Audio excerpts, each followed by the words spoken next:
Welcome to the Ninja Den, where we eat, sleep, talk boxing. It's fight week, guys. We got the big heavyweight fight this Saturday. Wilder versus Fury 3. It's gonna be a great fight. Can't wait. We're gonna do a prediction video, prediction on the two main undercard fights and the main event. We're gonna start off first with Efe Ajagba versus Frankie Sanchez, two undefeated heavyweights. Frank Sanchez fights out of the Eddie Reynoso gym, Cuban fighter, um, counter puncher. You know, he moves really well. Uh, and Efe Ajagba, who is Nigerian Olympian, undefeated as well. It's gonna be a great fight. Um, Starting off with that fight, I wanted to go with Frank Sanchez to pull this one out.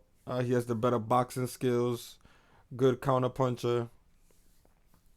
But I'm gonna predict that Efe Ajagba hits him with something hot, hits him with some pepper, and he keeps Frank Sanchez on some wobbly legs. I just see Efe Ajagba as a much stronger puncher with a lot more knockout power, a lot more explosive than Frank Sanchez. Frank Sanchez is not really a knockout puncher. I won't say he punches really hard for the heavyweight division, but he is more crafty. He's definitely more skilled than an Efe Ajagba. But Efe coming in at 6'6", longer reach, and very explosive puncher. Um, Frank Sanchez is listed about 6'4", 6'3", although he looks like he's about 6'2". Um, I see him, fighting well in the first couple of rounds, but as soon as Fa touches him with something stiff, I think that Frank Sanchez is going to end up on noodle legs, and it's going to be lights out for Frank Sanchez by I want to say the 8th round. Um, I think Efe Ajagba has shown to be vulnerable. He has been knocked down before, but he's gotten up and knocked out. I believe it was Killsdale or something like that. He came back and knocked him out. Um, Efe Ajagba is a pretty good boxer. He has experience. Former Olympian. Um, Very explosive. So it depends on Efe. If Efe could come in and establish that jab and land that right hand at will on Frankie, I don't see Frankie lasting 12 rounds. Um, I don't think Frank is gonna be able to stop Fa. If he do, that would be very impressive. But I see him. If Frank Sanchez can win, it'll be a decision victory. But my prediction is Efe Ajagba by stoppage by the 8th round. Next fight, Adam Klaunaki versus Hellenius. The first fight, they were Adam Klaunaki got knocked out. I believe it was the 4th or 5th round. I might be wrong, but I remember watching that fight, and I remember Adam Klaunaki up on the punch stats by about double the punches Hellenius threw. I think it was like 84 punches landed for Klaunaki to uh, Hellenius about 39 or 40 punches. Um, he was taking it to Hellenius. Hellenius was taking a lot of shots, but it didn't really seem to be hurting Hellenius. Hellenius is not the best crafty heavyweight, but he showed that he can definitely punch, and he can also take some punches. Um, for the second fight, I see Hellenius coming in a little more ready, a lot more confident. We've seen that Hellenius has been in the Wilder camp, training with Wilder, so I'm looking for that to be a big advantage for Hellenius, and I think he's gonna come in a little more competitive in the beginning, and he might end up hurting Klaunaki again. Um, I don't really see much that Klaunaki can do. Klaunaki more of a heavy set fighter. He throws a lot of punches and bunches, but nothing to really hurt Helenius. He didn't seem to. I seen Helenius taking a whole bunch of shots in the first fight, but didn't seem to be rattled at all by Karnaki hitting him. He was going against the rope with his hands down and things like that. And once he ended up catching Kawanaki with something in between those punches, Kawanaki went down, and then that was it. He started taking the punches to Kawanaki, and Kawanaki was done, knocked out. Um,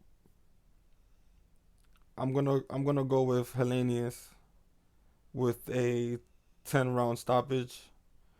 Um, I just don't really see much that Helenius can. I mean, sorry, I don't see much that Kawanaki could really change. I don't think he has the power to make Helenius respect him all that much. I think Helenius this time around is gonna come in more confident and even more ready for Kawanaki, and it'll be more of the same. Now for the main event, uh, Wilder Fury 3. I can't wait for this fight. A lot of people didn't want to see this fight. A lot of people wanted Fury out and just to leave Wilder in the dust and go fight AJ or someone else and just forget about this trilogy fight. I see differently. Um, Me personally, I think that uh, if there's anyone in the heavyweight division that can beat Tyson Fury, it is Deontay Wilder. If Tyson Fury fights AJ, I think it's a blowout. I think Fury beats AJ from post to post.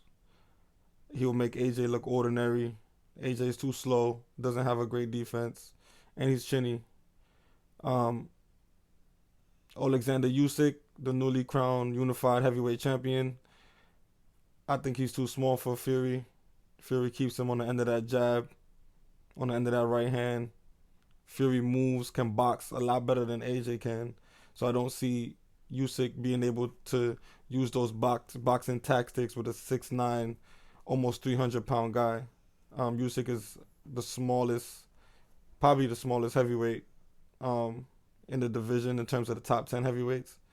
Um, I just see Fury dominating Usyk as well.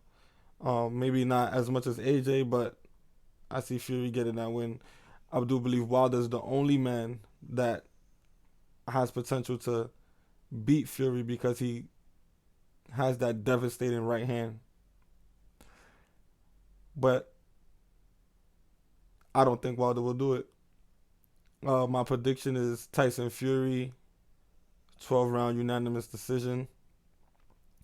Um, I will say that Tyson Fury has the skills to pay the bills. 6'9", comes in the fights 270, 280. He can move like a middleweight. Beautiful defense, jab, can move. Very intelligent in the ring, very crafty. Uses that feint like the old school heavyweights. Um, and Wilder, in the first fight, Fury Wilder won. Wilder was able to knock down Fury twice in that fight. And I think that when historically the boxer always beats the puncher. Now, Wilder has changed trainers for this third fight. He's changed trainers. He's fired Mark Breland and he's hired Malik Scott. This is Malik Scott's first time being a head trainer.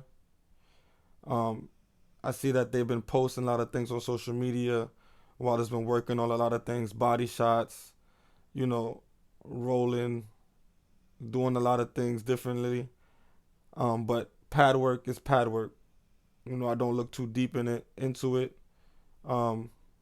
Any professional boxer could get on some pads and look great and look phenomenal. Um, I do wish that Wilder had, a couple fights under Malik Scott to actually implement those new things he's learning.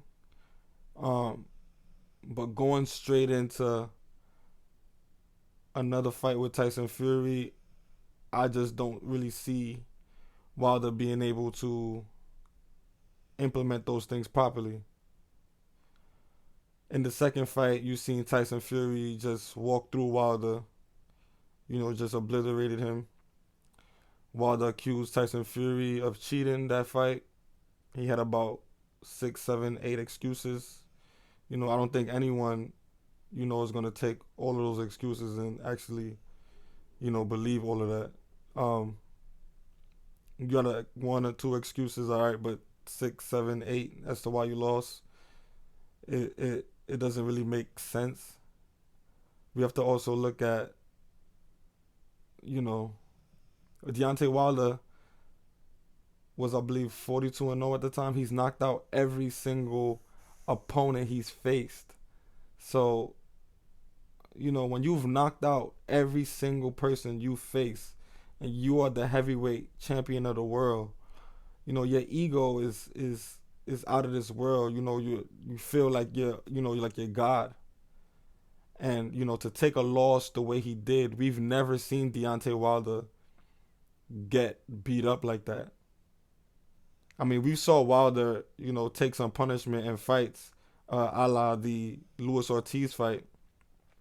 Luis Ortiz won, where he was getting beat post to post. And then the minute he landed that right hand, it was lights out, over, finished. But that second fight with Tyson Fury was something different. Tyson Fury seemed like he had his way every way in every round. And it got to a point where he was just like, he was toying with Wilder, sticking his tongue out, acting like he was about to lick his blood, everything. I just think that the more Tyson Fury fights Wilder, the more comfortable he's gonna become. This is boxing. This isn't, this ain't rock'em sock'em robots. This ain't knockout fighter. This is boxing. And Tyson Fury is by far the better boxer.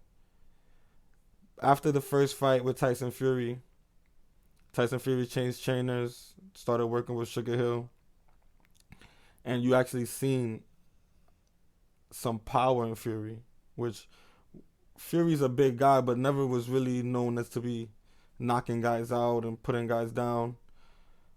It seems like he's learned how to sit down on his punches. And with a guy 6'9", almost 300 pounds, there's no reason why you shouldn't be able to knock out anybody they put in front of you. I just see Fury doing more of the same. I think Wilder will be a lot more ready this time. I think Wilder will be a lot more competitive. But I just don't see him being able to knock Fury out, because I think that's the only way that Wilder will win this fight. He's not winning a 12-round decision against Tyson Fury, because there's no way he's going to be able to outbox Tyson Fury. Now, don't get me wrong. I hope I'm wrong. I want to see the heavyweight champion in America. I would like to see Deontay Wilder become, in a perfect world, I would like to see Deontay Wilder retain his WBC title. I would like to see AJ go in there and win the rematch against Alexander Usyk, and Fury and AJ fight for undisputed. In a perfect world, that's what I would want. But this is boxing, and put my bias to the side. Tyson Fury's got the skills to pay the bills when it comes to this boxing thing in the heavyweight division. You watched him beat Klitschko before AJ beat Klitschko, and Tyson Fury beat Klitschko fat and boring and just played with him and just tapped him up all day in a boring fight, and Tyson Fury won. Out of shape, fat Tyson Fury. So when you look at it, it's hard for me to really think that Wilder's gonna come in here and knock out Fury after all of these changes in his camp, everything he's learning, so many new things. Wilder even said it. Mark Breland was only teaching him the 1-2. That's all he would work on all day long, because Mark Breland felt that he never needed to learn nothing else. He didn't need nothing else.